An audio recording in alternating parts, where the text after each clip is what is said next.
This is the FM Gold channel of All India Radio. In the program News Analysis, now we bring you a discussion on Hizbul Mujahideen designated as terrorist organization by United States. The participants are Meera Shankar, former diplomat, and Ajay Banerjee, journalist. The United States has named Pakistan-based Hizbul Mujahideen as a foreign terrorist organization. Ambassador Meera Shankar.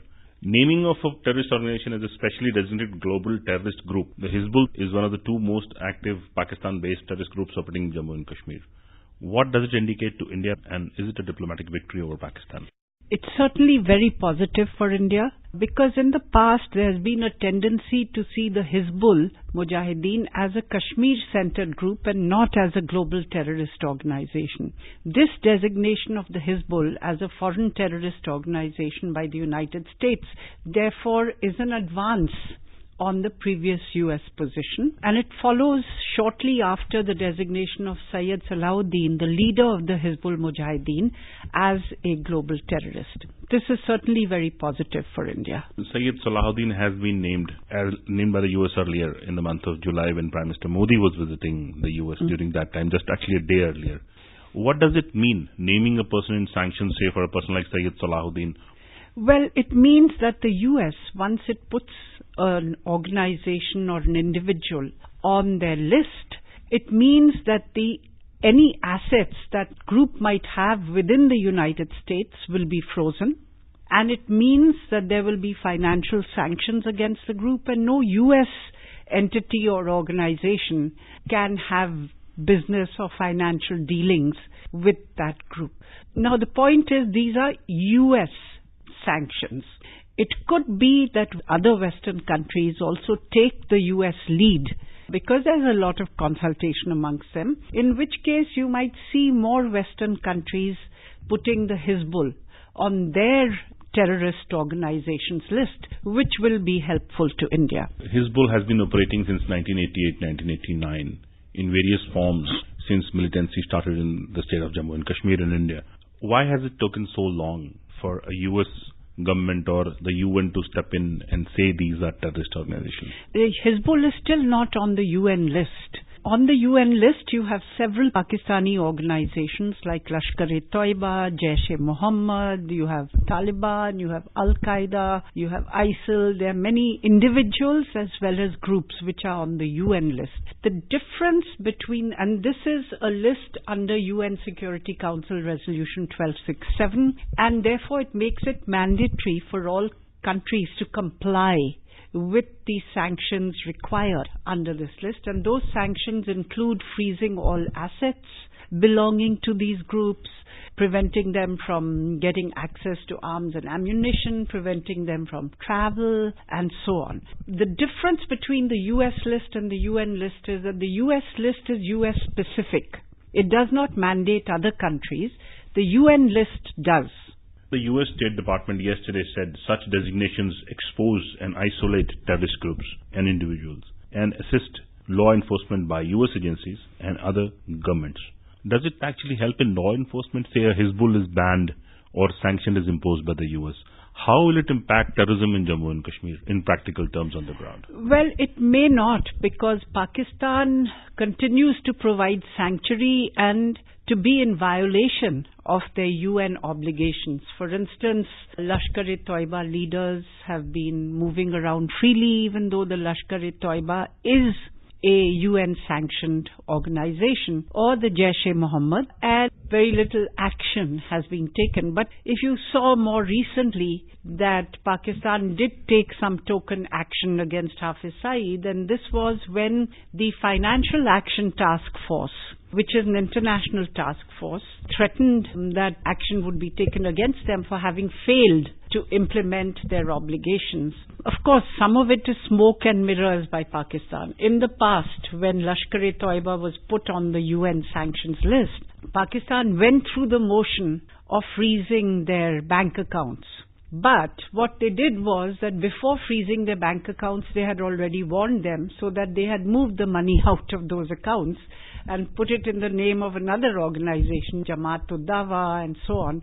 So until there is a change of heart in Pakistan and until the international community is willing to back up its designations with some degree of enforcement, I think the impact remains somewhat limited. But it certainly delegitimizes the Hizbul Mujahideen. They claim we are freedom fighters, not terrorists, but actually they have recourse to terrorist violence in pursuit of their aims, and therefore the designation as a terrorist group delegitimizes their political claims. The US in 2003 declared Dawood and his aides Chota Shakil and Tiger Memon as global terrorists. The trio continues to flourish. Some countries keep helping them.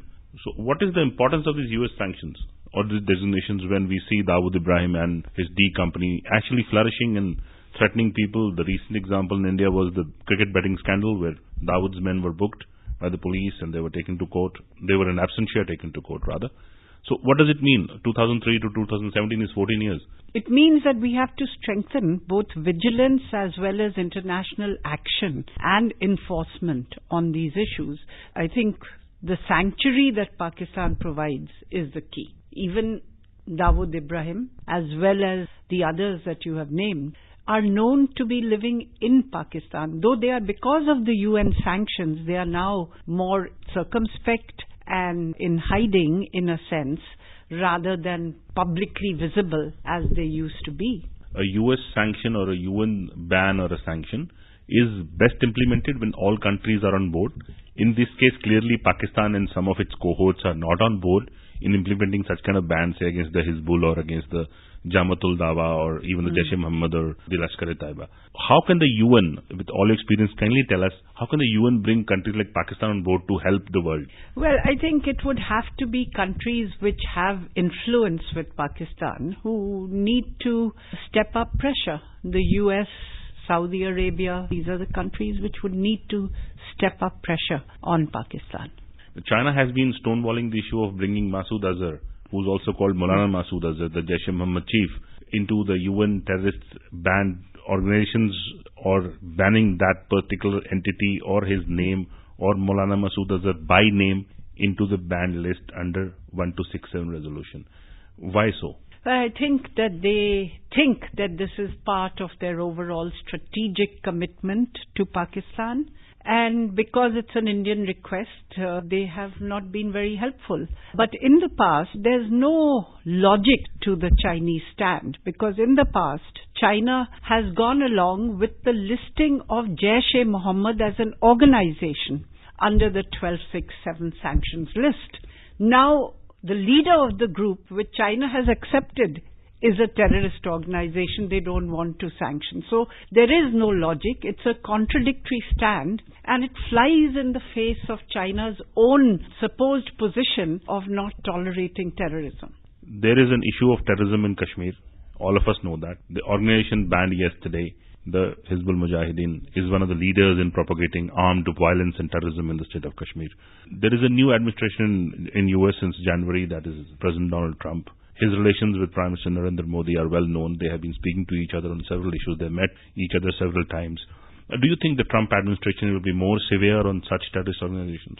I hope they are. And I think that within the United States, the patience at Pakistan's duplicity on the issue of terrorism has worn thin. And there's more willingness to call out Pakistan on these issues. Will that translate into the application of more pressure on Pakistan financially, economically, and politically? I think I would hope that it does, because to continue to do more of the same, which was to give them aid, and both development aid and military assistance, without getting the desired results, would be quite pointless.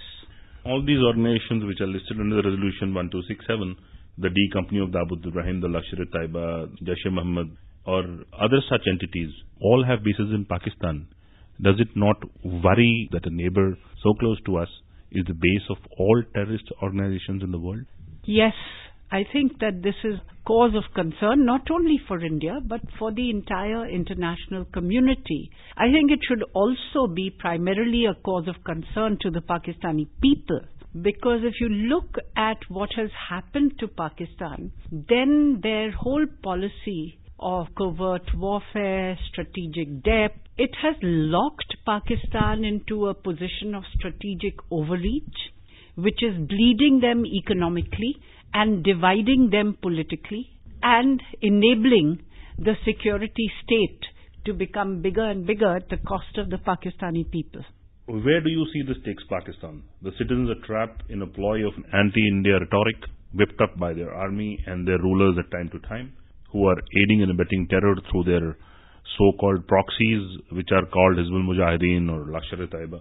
I think if it continues down this path, then far from becoming a middle-income country, which is what they should hope to become, one which can fulfill the aspirations of their people for jobs, development, a decent way of living, it will get bogged down in violence and overstretched economically without the wherewithal to meet the aspirations of its people. So that really should be a cause of concern for India. If you have a non-performing country on your border with a growing population, I think that should be a cause of concern not only for India, but for the entire world. UN is still struggling to define the word terrorism.